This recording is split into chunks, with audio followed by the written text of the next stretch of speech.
ఒకసారి అడవిలో కుందేలు తాబేలును చూసి నవ్వింది. హాహా, నువ్వు ఎంత నెమ్మదిగా నడుస్తావో!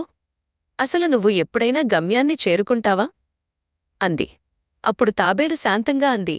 సరే, మనమిద్దరం ఒక రేస్ పెడదాం. ఎవరు ముందుగా గమ్యాన్ని చేరుకుంటారో చూద్దాం.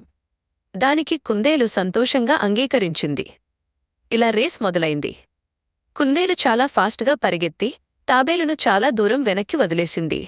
ఇంకా చాలా సమయం ఉందని అనుకుని కుందేలు పెద్ద చెట్టు కింద హాయిగా పడుకుంది. కాసేపటికే అది గాఢ నిద్రలోకి జారిపోయింది. ఇక మన చిన్న తాబేలు మాత్రం అస్సలు ఆగలేదు. అది చాలా నిదానంగా, ఓపికగా ఒక్కో అడుగు వేసుకుంటూ ముందుకు సాగుతూనే ఉంది. తాబేలు కుందేలు పడుకున్న చెట్టు దగ్గరికి వచ్చేసింది.